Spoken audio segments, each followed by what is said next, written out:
Bonjour, c'est Benoît, je vais te parler de vêtements qui me passionnent. Aujourd'hui, on va voir comment se sentir bien dans ces vêtements une bonne fois pour toutes.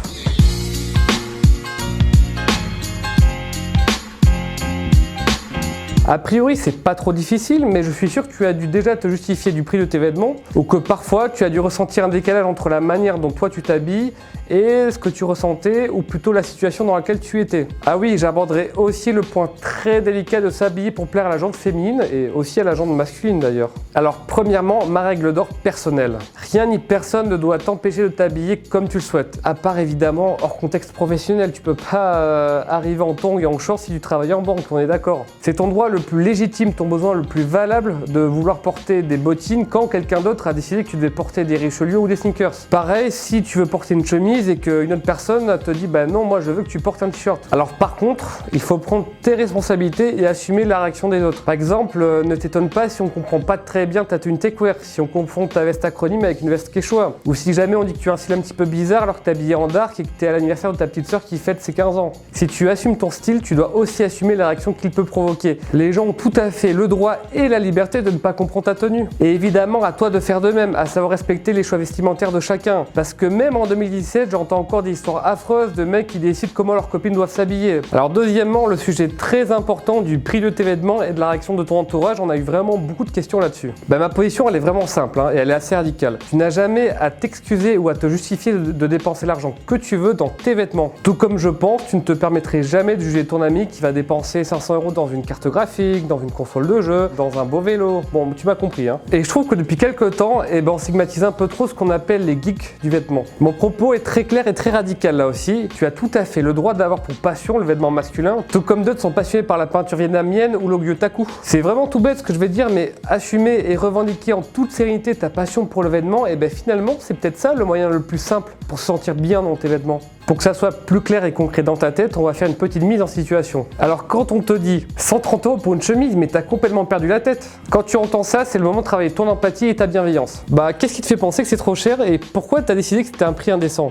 N'essaie pas d'aller contre son sens à ce moment-là. La personne va te répondre que c'est trop cher pour X ou Y raison, on s'en fout. C'est le moment du jeu de pédagogie. Alors ça coûte ce prix-là parce que c'est un beau tissu qui vient d'Italie, parce que les boutons ne sont pas en plastique mais en corne, etc., etc., etc. Pour moi, c'est une qualité vraiment sous-estimée d'être sensible aux beaux objets, aux beaux vêtements et d'ailleurs même aux beaux tout court, surtout dans une société où la fast fashion fait des ravages humains et écologiques. Et là, si toi tu es inconfortable à l'idée de payer un t-shirt 5 € parce que tu sais tout à fait qu'à ce prix-là, les gens ne sont pas payés à leur juste valeur, dis-le. Et petit à petit, tu vas voir que finalement c'est une très bonne chose qu'on te demande le prix de tes vêtements parce que c'est une occasion en or de sensibiliser et presque de militer auprès de ton entourage pour le beau et le juste. Et pour finir sur cette question de prix, c'est vrai qu'en France, dépenser de l'argent dans ces vêtements, c'est vu comme parfois quelque chose de futile, de superficiel, voire même parfois comme insultant envers les plus nécessiteux. Et il y a cette espèce d'autoculpabilisation qui est vraiment dommage. Comme toujours, mon point de vue là-dessus est simple. Est-ce que tu es culpabilisé à acheter une belle bouteille de vin, à acheter une chaise de qualité, à acheter de la nourriture bio et saine? Non, c'est pareil pour le vêtement. J'en dirais pas autant d'ailleurs pour ceux qui achètent de la fast fashion de manière frénétique.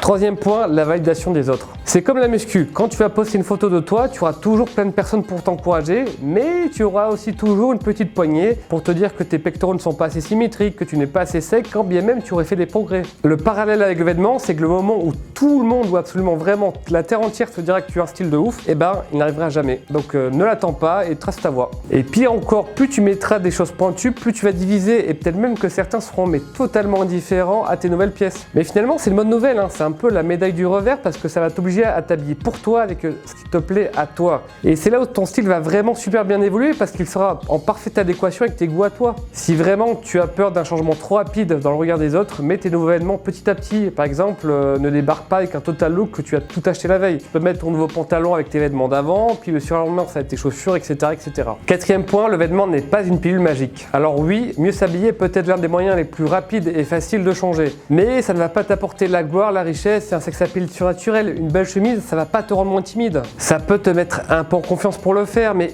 ça n'ira pas plus loin. Le vrai voyage de l'amélioration de soi, il est à l'intérieur de toi. Tes vêtements, c'est derrière ton sourire, ton optimisme, ton enthousiasme, mais surtout pas devant. Ça m'amène au 5e point, s'habiller pour séduire. S'habiller pour plaire aux filles, ou aux mecs d'ailleurs, à la base, c'était pas un point que je voulais traiter. Mais Nicolo, notre community manager, m'a dit que c'était un point sur lequel plusieurs d'entre vous voulaient avoir mon avis. Alors mon point est que si plaire au sexe opposé est une motivation pour changer en bien, donc pour avoir une silhouette plus athlétique, pour mieux manger, pour mieux s'habiller, moi ça me va. Ça me va parce que derrière ce déclencheur, il va beaucoup y avoir de conséquences positives. Tu vas mieux cultiver ton goût, mieux apprécier le beau, mieux t'habiller, peut-être même te mettre à faire du sport, et ça c'est super, vraiment. Par contre, croire que c'est uniquement ton look qui est la pièce manquante pour avoir la vie sentimentale dont tu rêves, là c'est faire fausse route. Et pour preuve, j'ai déjà croisé quelques hommes qui avaient eu beaucoup, mais alors beaucoup d'aventures, mais qui avaient un goût vestimentaire tout simplement affreux, quand c'était pas tout bonnement une absence de goût. Mais visiblement, l'un n'empêche pas l'autre et c'est tant mieux d'un côté. Alors je sais, peut-être que tu sors d'une vie sentimentale pas très active et donc maintenant tu vas avoir le plus de choix possible pour rebondir facilement si l'une ou l'un te dira non. Et donc tu voudrais avoir le style qui plaît au plus grand nombre. Mais c'est là tout le problème. Parce que d'une part, tu vas tomber dans la parano à te demander si la chemise bleue va plus plaire que la chemise blanche et surtout, tu n'auras jamais de consensus. Et à ce sujet, j'ai une histoire à te raconter.